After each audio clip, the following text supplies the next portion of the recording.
I think the worst part is the feeling that I've let my family down. Yeah, it hurts. It really hurts. After an uneventful pregnancy, Jacqueline welcomed son Arthur. I remember when he was placed on my chest, just that absolute feeling of elation was just perfect. But when Arthur was just 4 weeks old, Jacqueline began showing signs of distress. I'd never really been afraid of dying before, but I somehow got it into my head that if I would go to sleep, then I would pass in my sleep. So I stopped wanting to sleep and stopped needing to sleep. And more symptoms quickly developed. I had it in my mind that I was a spy, and so I needed to perform my mission, and that mission was to protect other people and protect them from the harm. I was talking to the walls and believing that I was speaking to the Queen. I believed that I was speaking to the boss of ASIO.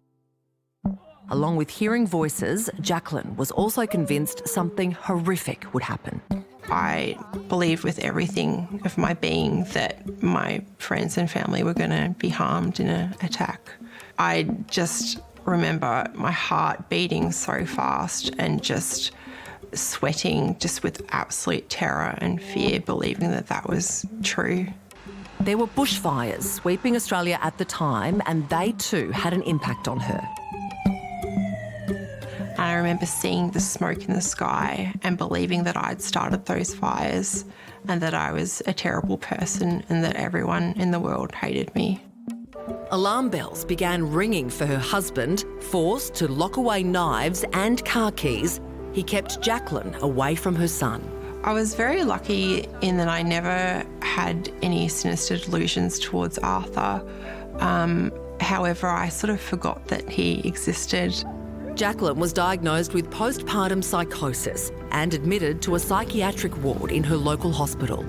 Please help me. I am scared that I'm not safe here. I'm worried that my family is not safe here. I'm worried that someone may be trying to hurt me and my family. Please help me. Postpartum psychosis affects 1 in 1,000 women. That's around 600 Aussie mums each year. It can put a woman at risk of self-harm or suicide and, on rare occasions, of harming others. The condition can come on very suddenly and affect any mother, even if she has no previous mental health history. It's a really debilitating condition in that it's scary for everybody involved. Julie is CEO of PANDA, an organisation that supports the mental health of parents and families. She says it can be challenging to diagnose the condition. They feel ashamed of the fact that they're not able to parent the way everyone else is able to parent. And they're also really scared that if people, hear that they're not coping, that they may have their babies taken away from them. And that's a really big barrier to people seeking support for their mental vulnerability. I call postnatal psychosis the big bad cousin of postnatal depression and anxiety. Amanda developed psychosis after the birth of her second child. I went to Julian's work because I was thinking, he's not telling me the truth. She asked me things like, do I really work here? What are you doing in the building? Should I come upstairs and make sure that, this is really where you work? I was concerned after she left because those questions were unusual. And my 2 beautiful kids in the back seat of the car looking at me that didn't know what was going on. On the drive home, Amanda's behaviour became more erratic. I believed that someone was at the speaker in the car, that I was being listened to by someone, which made me feel completely frightened. And I did take this speaker out of the car when I got home and I threw it in the bin.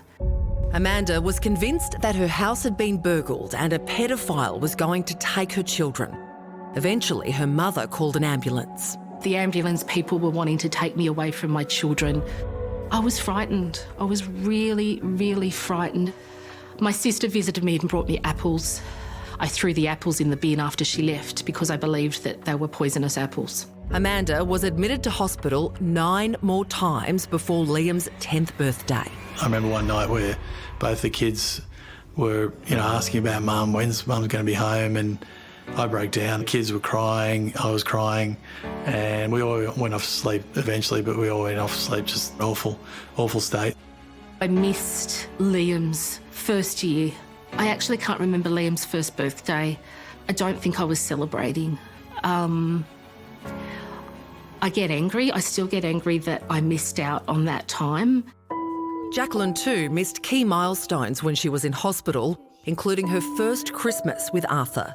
I took not only the experience of being a new mum away from myself, but I took the experience of being a first-time father away from James too. And I know now that I couldn't help it, but at the time I just felt like I'd ruined my life, his life and Arthur's future. Before their diagnosis, neither mum had a history of mental illness. There's now a 50% chance of the psychosis recurring if they have more children. And honestly, my heart aches because my arms just feel so empty sometimes and I so long to have another baby. James has been so traumatised by the experience that it's not something he wants to go through again. Jacqueline and Amanda are keen to dispel the stigma and shame surrounding maternal mental health. It is an awful, cruel and frightening illness, but it is completely treatable. I've recovered and I've gone on to live a fulfilling life. So it's not something that I'm fearful of anymore, and it's not something that I feel shame about anymore either. Wow. Jacqueline and Amanda, what incredible women to come forward and tell their stories. Is it chemical or is it physical? Do they know? Well, it's a mix of things, right? Hormonal and that type of thing. I mean, you can be predisposed as well if you've suffered from depression in the past. But I remember after having my babies driving over the Harbour Bridge and having these terrible intrusive thoughts of what would happen if I just veered into the other lane. I obviously did not want to hurt my baby, but that was terrifying. I can't imagine these mums who lost so much of their children's first year, but they can't beat themselves up over it. It's sort of natural they would feel guilty about Yeah. And also, they're better now. love seeing both their husbands there with them as well, because that would also be terrifying. Yes. Yeah. Yeah, definitely. All right. If you need any help, if you find yourself in need of support, there is crisis support available 24/7. The number for Lifeline is 13 11 14.